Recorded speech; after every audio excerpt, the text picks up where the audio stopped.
नमस्कार साथियों, आप लोगों को स्वागत है गज केसरी बायो क्लासेस में। और मैं हूँ नितिन सर। आज बीएससी सेकेंड ईयर के जूलॉजी फर्स्ट पेपर का हम के बारे में देखेंगे। इसमें जो बैलेनोग्रासिस है फर्स्ट पेपर में, इसके डाइजेस्टिव सिस्टम के बारे में आज समझेंगे।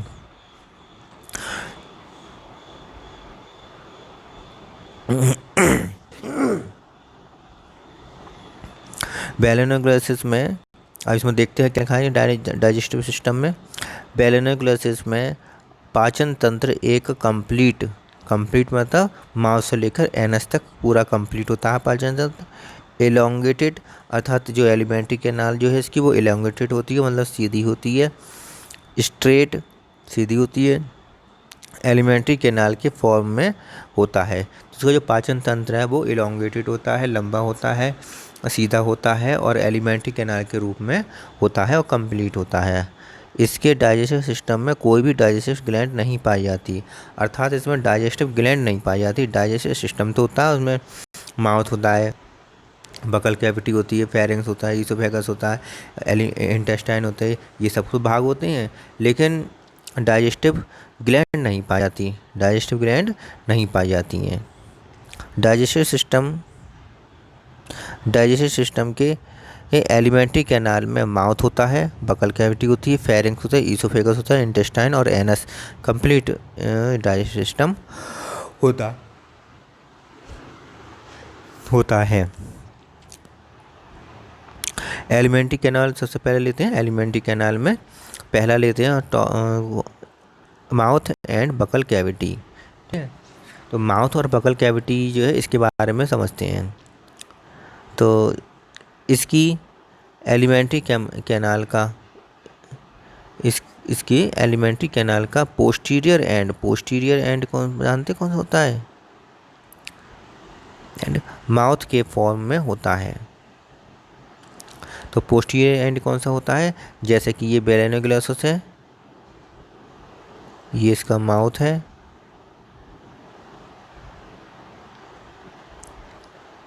तो ये वाला जो माउथ वाला जो पोर्शन है ये कहाँ पर होगा? Posterior and. ये होता है वेंट्रल साइड होता है वेंट्रल साइड पर, और ये होता है एंड, ये होता है डोर्सल साइड।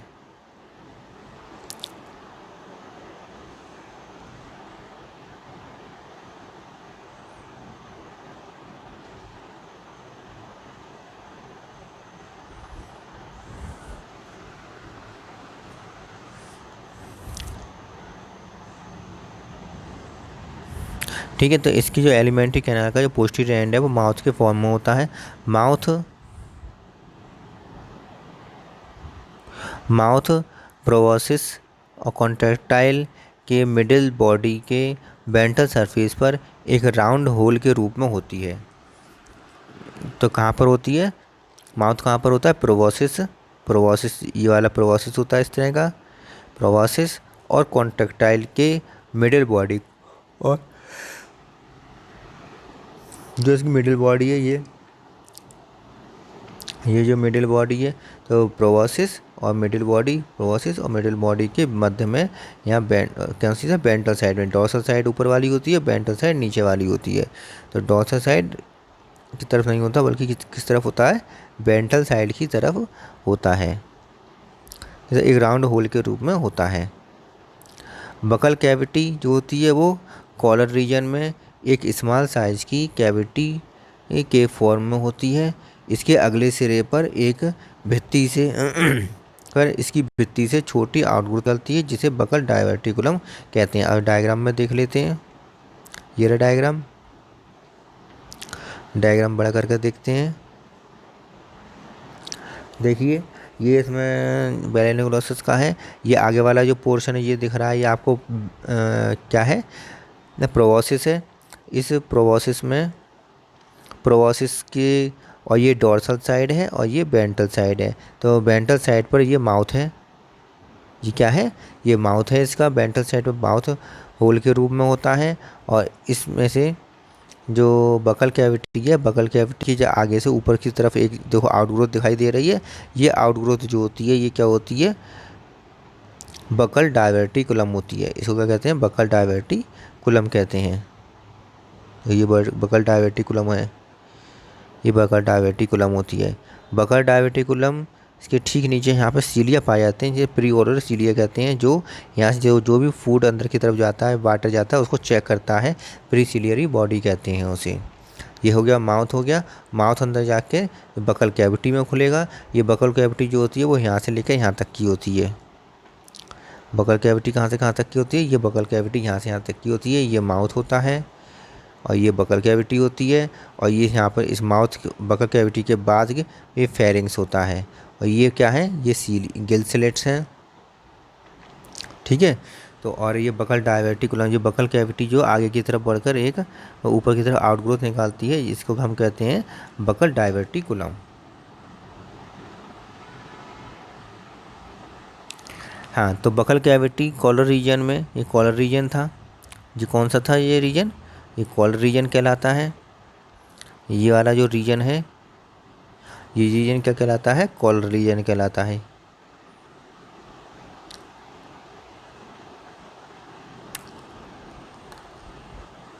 तो बकल कैविटी कॉलर रीजन में एक स्मॉल साइज की कैविटी के फॉर्म में होता है, ठीक है। तो समझ में आ गया कि इस स्मॉल साइज की कैविटी के फॉर्म में होता है बकल कैविटी, ये बकल कैविटी, ठीक है, साइज की फॉर्म होता है। इसके अगले सिरे पर एक भित्ति से आउटग्रोथ होती है, जिसे बकल डायवर्टिकुलम कहते हैं, ठीक है। तो आगे की तरफ एक इस बकल कैविटी के आगे की तरफ एक आउटग्रोथ होती है। इस आउटग्रोथ को हम क्या कहते हैं? इस आउटग्रोथ को हम क्या कहते हैं? Buccal diverticulum outgrowth. ये रही आउटग्रोथ, इस आउटग्रोथ को हम बकल डायवर्टिकुलम कहते हैं, ठीक है। तो यहाँ तक का आगे समझ में कि माउथ प्रोबोसिस और कॉन्ट्रेक्टाइल के मिडिल बॉडी के वेंट्रल सरफेस पर होता है, बकल कैविटी कॉलर रीजन के स्मॉल साइज में एक स्मॉल साइज की बकल कैविटी के फॉर्म में होता है। इसके अगले सिरे से एक छोटी सी आउटग्रोथ निकलती है। इस आउटग्रोथ को हम क्या कहेंगे? बकल डायवर्टिकुलम कहेंगे। फेरिंग्स के बारे में पढ़ लेते हैं। बकल कैविटी के ठीक पीछे फेरिंग्स होता है। इसमें देखें क्या लिखा है। तो इसमें लिखा है कि इसमें बकल कैविटी का पोस्टीरियर एंड फेरिंग्स द्वारा घिरा रहता है। जो बकल कैविटी का जो पोस्टीरियर एंड जो है वो बकल कैविटी द्वारा घिरा रहता है। एलिमेंट्री कैनाल का यह पार्ट ट्रंक के ब्रोंकियल रीजन में अरेंज रहता है। तो ये किस में अरेंज रहता है? Bronchial reason. ब्रोंकियल रीजन का मतलब क्या है? जो सांस लेने में काम आता है। और सांस लेने किससे ली जाती है? यहाँ पर ऑक्सीजन किससे ली जाती है? गिल स्लिट के द्वारा ली जाती है। तो ये ब्रोंकियल रीजन हो गया या गिल स्लिट वाला रीजन हो गया। इस रीजन में ब्रोंकियल रीजन वाले पोर्शन में फेरिंग्स पाया जाता है। ये रहा फेरिंग्स इसका, ठीक है। तो ये जो फेरिंग्स है, ये क्या है? ये फेरिंग्स है। और ये कौन से रीजन में पाया जाता है? गिल स्लिट्स वाले पोर्शन में, रीजन में ये पाया जाता है। तो ट्रंक के ब्रोंकियल रीजन में या गिल स्लिट वाले रीजन में पाया जाता है। इंटरनली फेरिंग्स का इनर पार्ट कुछ आउटग्रोथ की उपस्थिति के कारण वेंट्रल पार्ट तथा डॉर्सल पार्ट में डिवाइड होता है। तो अब ये देखिए, कुछ इसमें आउटग्रोथ होती हैं। ये आउटग्रोथ हैं, ये आउटग्रोथ हैं, ये आउटग्रोथ हैं। इन आउटग्रोथ के कारण क्या है? ये ऊपर वाला पोर्शन तो डॉर्सल पार्ट में डिवाइड हो गया और नीचे वाला जो पोर्शन है वो वेंट्रल पार्ट में डिवाइड हो जाता है, बट जाता है, वेंट्रल पार्ट में बट जाता है। फेरिंग्स का डॉर्सल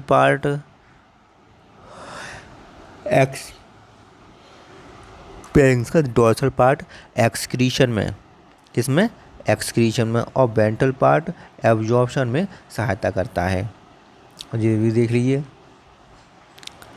ये बैलेनिकुलोसिस का जो डॉर्सल पार्ट है वो किस में सहायता करेगा? डॉर्सल पार्ट की तरफ क्या है? गिल स्लेट है। तो ये किस में सहायता करेगा? एक्सक्रीशन में। और जबकि वेंट्रल पार्ट जो होता है, वेंट्रल पार्ट जो होता है, ये डॉर्सल पार्ट है, ये वेंट्रल पार्ट है। तो वेंट्रल पार्ट किस में करेगा? एब्जॉर्प्शन में। क्योंकि एब्जॉर्प्शन में यहाँ पे माउथ है, वहाँ से भोजन आएगा और यहाँ पर एब्जॉर्प्शन में काम करेगा। एब्जॉर्प्शन में कैसे काम करता है कि यहाँ पर जो पाए जाते हैं सीलिया, ये क्या पाए जाते हैं? सीलिया पाई जाती हैं। ये सीलिया क्या काम करते हैं, जब पानी अंदर की तरफ आता है, वाटर जब अंदर की तरफ आता है तो वाटर जो है वो गिल स्लिट से बाहर की तरफ निकल जाता है, एक्सक्रीशन को और वेस्ट पदार्थ को लेते हुए बाहर निकल जाता है। लेकिन जो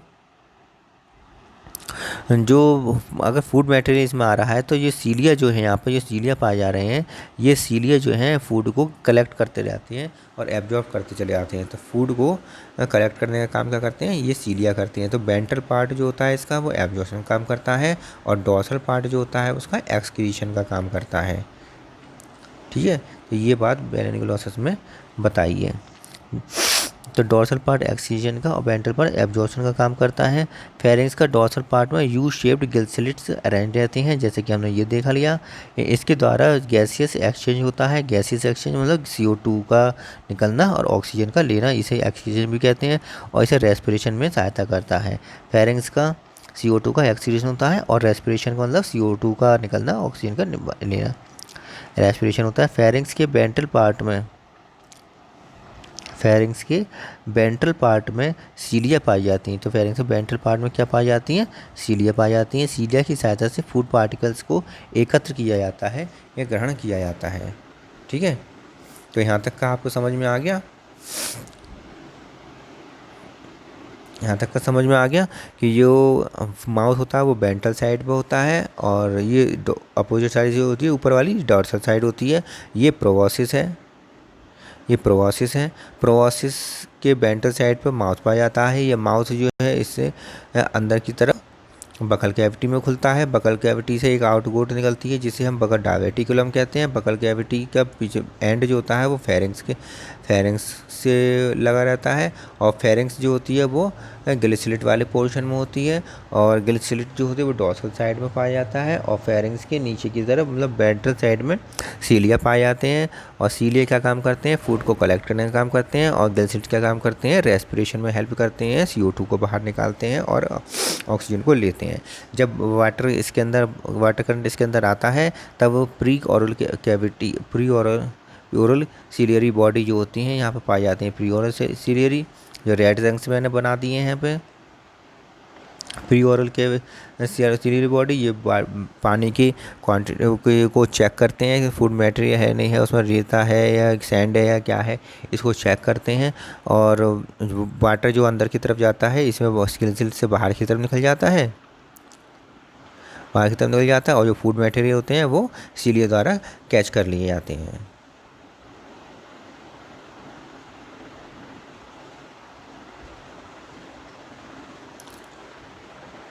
इसके बाद आता है ईसोफेगस ये फेरिंग्स में स्थित गिल स्लिट की अंतिम जोड़े के पीछे अटैच रहता है। तो जिसकी जो अंतिम जोड़ा है उसके पीछे क्या है, ईसोफेगियल पैसेज, यहाँ पर ये हुआ ईसोफेजियल पैसेज। तो ये ईसोफेगस जो अंतिम जोड़े के अब आगे अटैच रहता है। ईसोफेगस का जो पिछला भाग होता है, ईसोफेगस जो होता है, ईसोफेगस ये रहा, ईसोफेगस जो अगला मतलब पीछे वाला भाग जो होता है वो क्या होता है, पतला थिन होता है, थिन और ट्यूब लाइक होता है जो अंत में इंटेस्टाइन में जाकर खुल जाता है। तो ठीक है, तो ईसोफेगस कैसा होता है, थिन और ट्यूब लाइक होता है और जो बाद में किससे जुड़ जाता है, इंटेस्टाइन से जुड़ जाता है। हमारा ईसोफेगस किससे जुड़ता है, स्टोमक से जुड़ जाता है। इंटेस्टाइन देखिए अब ये ट्रंक के हेपेटिक रीजन में पाया जाता है। ट्रंक के कौन सी रीजन में, हेपेटिक रीजन, जहाँ लीवर वाला पोर्शन हेपेटिक किसके सब जाता है, लीवर के लिए आता है। तो हेपेटिक रीजन में पाया जाता है।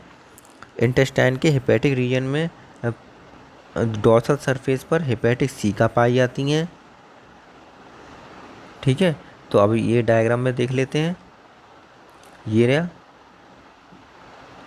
ये देखिए, ये हेपेटिक सीका है, bronchial region, genital region, hepatic region है, ये हेपेटिक रीजन है। हेपेटिक रीजन में ये आपको जो बाहर से दिखाई दे रहे हैं ये सीका है, हेपेटिक सीका।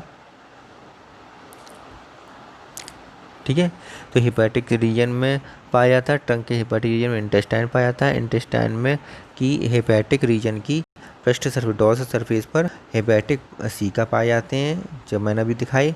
और पोस्ट हेपेटिक रीजन में, मतलब हेपेटिक रीजन के पीछे वाले भाग में, पोस्ट हेपेटिक रीजन में इंटेस्टाइन एक थिन ट्यूब के फॉर्म में होता है, बहुत ही पतली ट्यूब में होता है, जिसकी इनर सरफेस पर इसमें अनेक सीलिया पाए जाते हैं।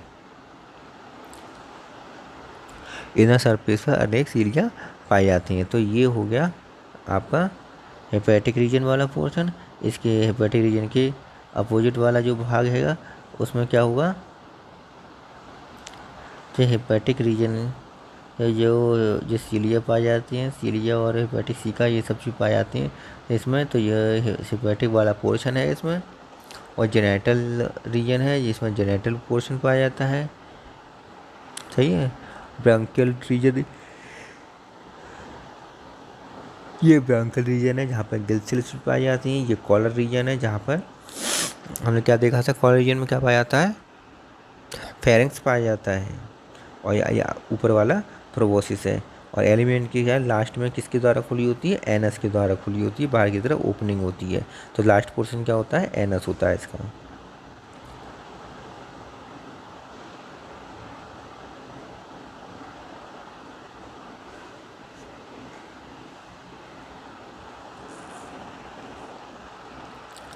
ठीक है। तो एनएस जो होता है वो क्या सा होता है कि एलिमेंट्री, एनएस में क्या लिखेंगे कि एलिमेंट्री कैनाल के पोस्टीरियर एंड पर एक गोलाकार छिद्र के रूप में ओपन होती है।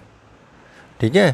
तो एलिमेंट्री कैनाल कैसा होता है, पोस्टीरियर एंड पर एक गोलाकार छिद्र के रूप में खुलती है, जिसे हम क्या कहते हैं, एनएस कहते हैं। देखिए इसमें एनएस बना हुआ है, ये रहा एनएस, छिद्र के रूप में है, एनएस होता है। एनएस के चारों ओर इंस्पेक्टर मसल्स पाई जाती हैं, जिसकी सहायता से एनएस में संकुचन और शिथिलन होता है। तो जैसे कि मान लीजिए ये एनएस है और एनएस के चारों तरफ इंस्पेक्टर मसल्स पाई जाती हैं। ये इंस्पेक्टर मसल्स क्या होती हैं,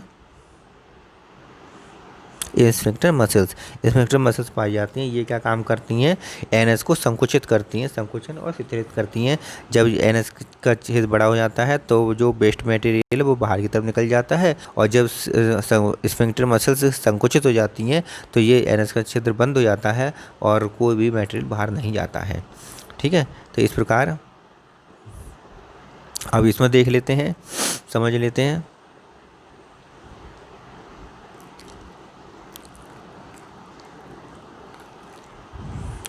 ये बाहर की तरफ, प्रोबोसिस के बाहर की तरफ क्या है, एपिडर्मिस वाला पोर्शन है, जो एपिडर्मिस से प्रोबोसिस घिरा रहता है। ये पूरा जो पोर्शन है वो प्रोबोसिस है। प्रोबोसिस के अंदर जो सीलोम पाई जाती है उसको हम कहते हैं प्रोबोसिस सीलोम कहते हैं। ठीक है। और प्रोबोसिस सीलोम में जो प्रोबोसिस में जो ये मसल्स पाई जाती हैं इन्हें हम क्या कहते हैं, लॉन्गिट्यूडनल मसल्स फाइबर्स कहते हैं, सर्कुलर मसल्स फाइबर्स। जो सर्कुलर मसल्स फाइबर्स हैं, सर्कुलर मसल्स फाइबर्स इसमें छोटी छोटी हैं, और ये लंबी लंबी जो है ये लॉन्गिट्यूडनल मसल्स फाइबर हैं। ठीक है। अब यहाँ देखिए ये है माउथ, इसका माउथ कौन सा, ये है माउथ, गोलाकार माउथ होता है। यहाँ पर वेंट्रल साइड में गोलाकार माउथ होता है। ठीक है। अब माउथ जो आगे की तरफ बकल कैविटी में जाकर खुलता है, और बकल कैविटी ये रही, ये बकल कैविटी है, बकल कैविटी है।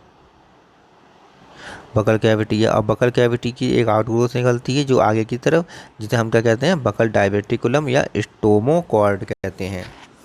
क्या कहते हैं, बकल डायवर्टिकुलम या स्टोमोकॉर्ड भी कहते हैं, दूसरा नाम स्टोमोकॉर्ड होता है इसका। ठीक है। बकल डायवर्टिकुलम के पास एक जो आउटग्रोथ निकली होती है, ये यहाँ पे सीलिया पाए जाते हैं, इसको हम क्या कहते हैं, प्रोबोसिस स्केलेटन कहते हैं। नहीं, इसको हम क्या कहते हैं, प्री ओरल सिलियरी बॉडी कहते हैं। क्या कहते हैं इसे, प्री ओरल सिलियरी बॉडी कहते हैं, जो वाटर करंट को चेक करते हैं, चेक करने का काम करती है। ठीक है।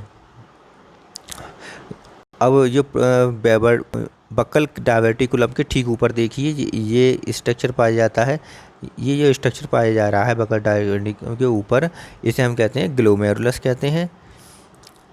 हार्ट वेसाइकल्स देखिए, हार्ट वेसाइकल्स, पेरिकार्डियम क्या, हार्ट के चारों तरफ जो लेयर पाई जा रही है वो पेरिकार्डियम है, और जो हार्ट वेसाइकल्स है, ये पतली सी लेयर है यहाँ पर, ये कहलाती है पेरिकार्डियम। और nervous layer of epidermis, epidermis की जो नर्व लेयर है वो ये रही नर्व लेयर, नर्व लेयर है। Ciliary funnel and pore of coelom, ये कहाँ पर है, ये रही सीलियरी फनल, ये है ciliary funnel and pore of coelom, coelom का पोर। और ये है कॉलर कॉर्ड, ये कॉलर कॉलर वाला भाग होता है, यहाँ से यहाँ तक का नीचे का कॉलर वाला भाग होता है। और इसे कॉलर में जो जो कॉर्ड जैसी संरचना है, इसको हम क्या कहते हैं, कॉलर कॉर्ड, कॉलर कॉर्ड कहते हैं।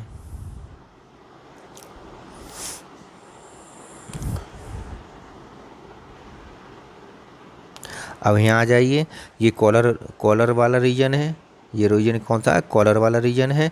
इसमें पाई जाने वाली रॉड को हम कॉलर कॉर्ड कहते हैं, जैसे ये लिखा हुआ है कॉलर कॉर्ड, कॉलर कॉर्ड कहते हैं। डॉर्सल कॉलर मेसेंट्री, ये मेसेंट्री है, मतलब मांसपेशियाँ मेसेंट्री हैं जो डॉर्सल साइड में है, इसलिए डॉर्सल कॉलर मेसेंट्री कहलाती हैं। और ये जो मेसेंट्री हैं वो वेंट्रल साइड में है, इसलिए वेंट्रल कॉलर मेसेंट्री कहलाती हैं, ये डॉर्सल मेसेंट्री कहलाती हैं।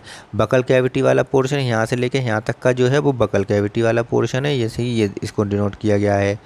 ठीक है, इसके बाद आगे आता है मेटासोम वेंट्रल मेसेंट्री, ये मेटासोम वेंट्रल मेसेंट्री है और इसमें सीलिया पाए जाते हैं यहाँ पर। ठीक है, और ये वाला जो पोर्शन जो दिखाई दे रहा है ये सारा क्या है, फेरिंग्स वाला पोर्शन है। और फेरिंग्स कहाँ पर पाया जाता है, ये गिल स्लिट वाले पोर्शन में पाया जाता है। और ये यू के आकार की आपको जो दिखाई दे रही हैं, ये ब्लैक रंग की, ये क्या कहलाते हैं, गिल स्लिट्स हैं। ठीक है, और यहाँ पर ये मेसेंट्री जो पाई जा रही हैं, इन मेसेंट्री को डॉर्सल ट्रंक मेसेंट्री कहते हैं। ये कॉलर रीजन में पाई जाने वाली मेसेंट्री है तो डॉर्सल कॉलर मेसेंट्री कहलाती हैं। ये डॉर्सल साइड पे ट्रंक वाले रीजन में पाई जाती हैं तो डॉर्सल ट्रंक मेसेंट्री कहलाती हैं। ये वेंट्रल साइड में पाई जाती है मेसेंट्री, इसलिए वेंट्रल कॉलर मेसेंट्री कहलाती है। ये फेरेंस के नीचे पाई जाती हैं, इसलिए मेटासोम वेंट्रल वेंट्रल मेसेंट्री कहलाई जाती हैं, ये वाली है। और ये जो हैं ये सीलिया हैं, ये सीलिया हैं जो वाटर फूड को कलेक्ट करते हैं।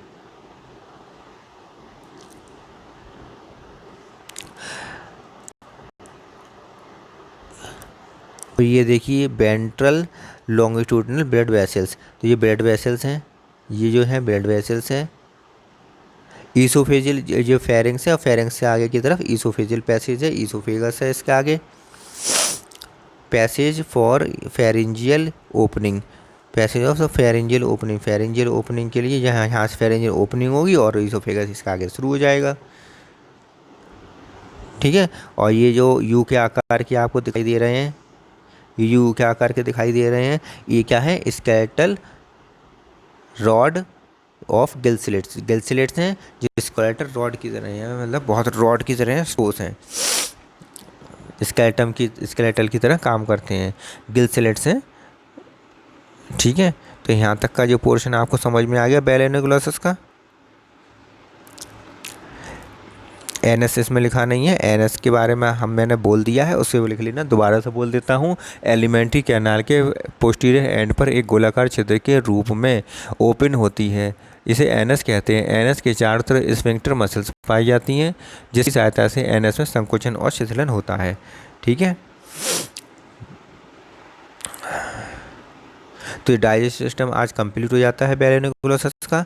आप लोग और मेरे चैनल पर आप लोग आए हैं, पहली बार आए हैं तो मेरे चैनल को सब्सक्राइब कर लें, मेरे चैनल को सब्सक्राइब करें,